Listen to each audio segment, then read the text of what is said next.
Formula ఈ car race కేసులో ACB అధికారులు హెచ్ఎండీఏ మాజీ చీఫ్ ఇంజనీర్ బిఎల్ఎన్ రెడ్డిని ప్రశ్నిస్తున్నారు. హెచ్ఎండీఏ బోర్డు ఖాతా నుంచి నగదు రిలీజ్ చేయడంలో బిఎల్ఎన్ రెడ్డి కీలకంగా వ్యవహరించారు.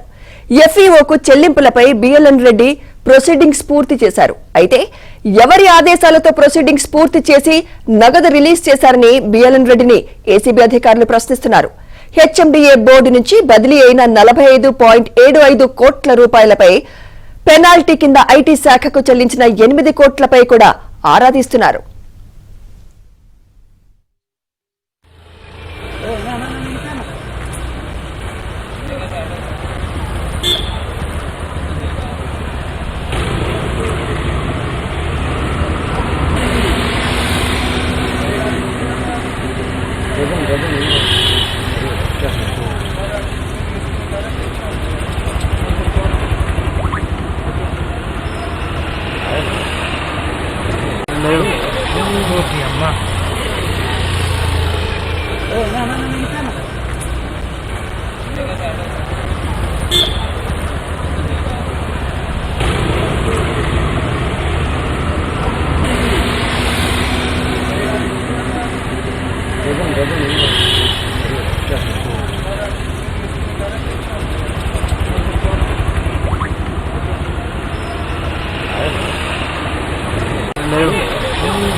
ఫార్ములా ఈ కార్ రేస్ కేసులో ఏసీబీ అధికారులు హెచ్ఎండీఏ మాజీ చీఫ్ ఇంజనీర్ బిఎల్ఎన్ రెడ్డిని ప్రశ్నిస్తున్నారు. ఇదే అంశంపై మరింత సమాచారం మా క్రైమ్ కరెస్పాండెంట్ ప్రవీణ్ అందిస్తారు. ప్రవీణ్, ఫార్ములా ఈ కార్ రేసింగ్ కేసులో ఇప్పటికే బిఎల్ఎన్ రెడ్డిని అయితే మాత్రం ఏసీబీ అధికారులు ప్రశ్నిస్తూ ఉన్నారు. కొద్ది నిమిషాల క్రితమే అంటే 10 గంటల 2 నిమిషాలకు బిఎల్ఎన్ రెడ్డి ఏసీబీ విచారణకు కూడా హాజరైనటువంటి పరిస్థితి కనపడుతుంది.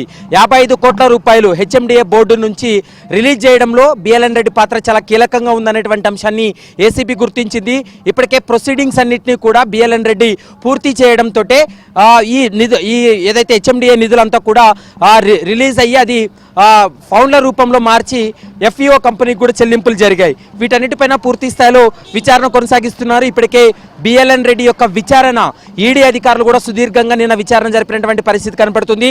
ఈడీ విచారణ తర్వాత ఈరోజు వ్యక్తిగతంగా ఏసీబీ కార్యాలయం ముందు విచారణకు హాజరైనటువంటి పరిస్థితి కనపడుతుంది. అంటే ఇప్పటి వరకు చేసుకున్న అంటే ఎఫ్ఈఓతో చేసినటువంటి ఒప్పందాలు కావచ్చు, మరోవైపు హెచ్ఎండీఏ నుంచి ఏదైతే బదిలీ అయిందో అమౌంట్ వాటికి సంబంధించి కూడా సుదీర్ఘంగా విచారణ జరుపుతున్నటువంటి పరిస్థితి కనపడుతుంది. హెచ్ఎండీఏ బోర్డు నుండి దాదాపు 45 కోట్ల 75 లక్షల రూపాయల వరకు కూడా బిఎల్ఎన్ రెడ్డి ప్రొసీడింగ్స్ పూర్తి చేయడంతోనే నగదును రిలీజ్ చేసినటువంటి పరిస్థితి కనపడుతుంది. మరోవైపు పెనాల్టీ కింద ఐటీ శాఖకు 8 కోట్లు కూడా చెల్లించారు కాబట్టి మొత్తం 55 కోట్ల వరకు కూడా నగదు హెచ్ఎండీఏ నుంచి కూడా వెళ్ళినటువంటి పరిస్థితి కనపడుతుంది. దీనికి మొత్తం కూడా బిఎల్ఎన్ రెడ్డి చీఫ్ ఇంజనీర్ గా పనిచేశాడు గతంలో. ఆ సమయంలోనే ప్రొసీడింగ్స్ అన్ని కూడా పూర్తి చేయడంలో ఇతని పాత్ర చాలా కీలకంగా ఉంది.